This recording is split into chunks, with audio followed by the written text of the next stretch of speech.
Oxford Bookworms, Stage 1. Mutiny on the Bounty. Chapter 2. Mutiny. On the evening of the 26th of April, Adams saw Bligh on deck. He looked angry and stopped near Fletcher Christian. "Mr. Christian," Bligh said, "where are my coconuts? I had 50 yesterday, and there are only 20 here now. Where are they? Do you know?" "No, sir," Christian said. "I don't know. I never saw them. I didn't take them. You know that." Captain Bligh looked at his tall young officer and said nothing. Bligh and Christian were once friends, Adams remembered, but not now. Bligh was often angry. Christian was always worried, afraid. Bligh said, "Mr. Christian, you took my coconuts. I know you did. You're my second officer, but all you officers take my things. God damn you all." At 4 o'clock that morning, Adams saw Christian again. It was a quiet night, and the ship moved slowly through the water. Christian had a piece of wood with him, and a bag. His face was white in the moonlight. A young officer, George Stewart, talked to Christian. "What are you doing, Mr. Christian?" Stewart asked. "I'm in hell," Christian said. "Bligh doesn't like me, or any of his officers. I must leave the ship." "Leave? What are you talking about? How?" "I have some food in this bag, and wood, and I can swim," Christian said. "We're not far from the island of Tafua. Perhaps I can swim there." "Swim to Tafua? Of course you can't, man. Do you want to die?" "It doesn't matter. I can't stay here with that man. I'm in hell, I tell you. Every day he shouts at me, and it takes a year to sail to England. I must leave the ship." "I understand," Stewart said. "Many of us are afraid of Bligh. We don't like him. But you must stay. You're our best officer.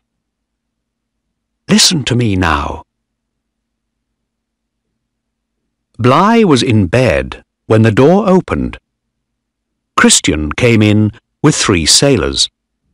It was still dark. Bligh opened his eyes. In the moonlight, he saw the gun in Christian's hand.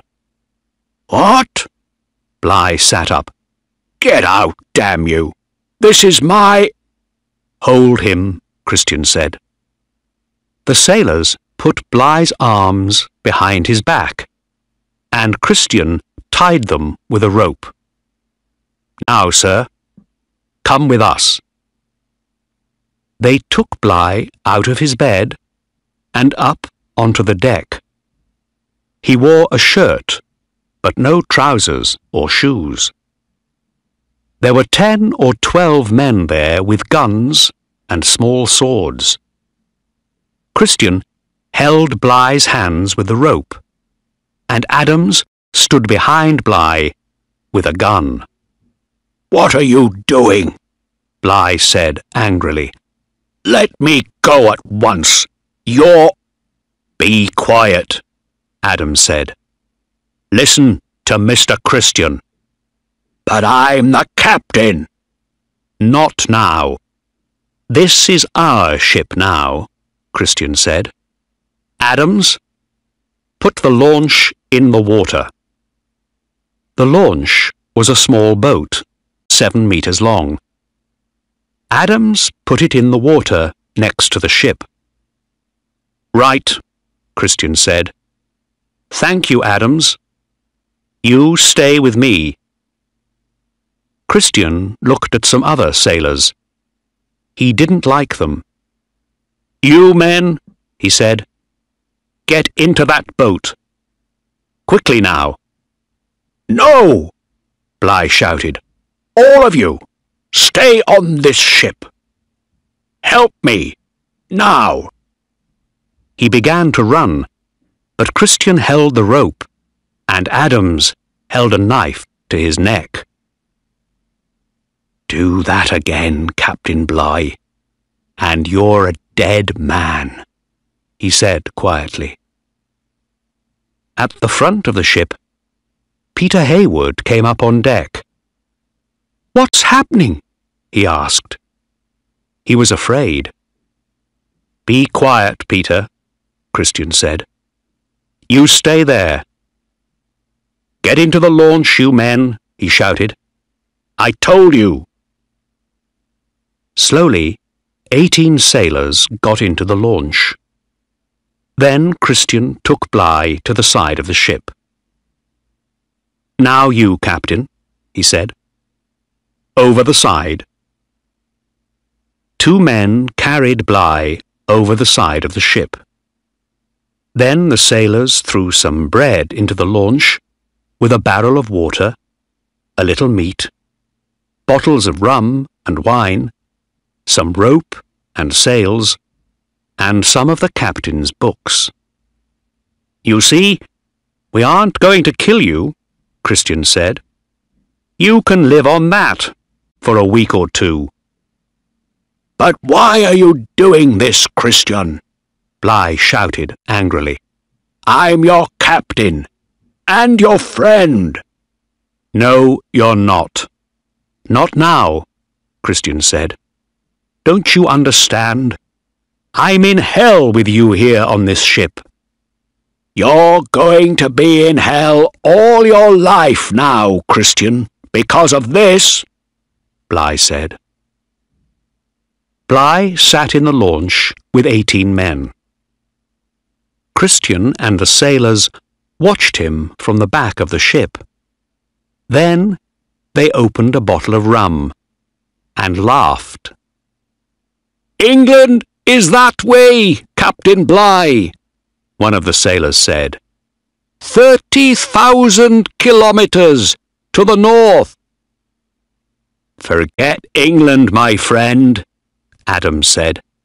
"I'm thinking about Tahiti and those beautiful women. We're going to be happy now on Tahiti with Mr. Christian." Christian looked at Adams for a minute, but he didn't smile. His face, in the early morning sun, was white and cold. Then he looked at the launch, far away across the sea, with 19 men in it.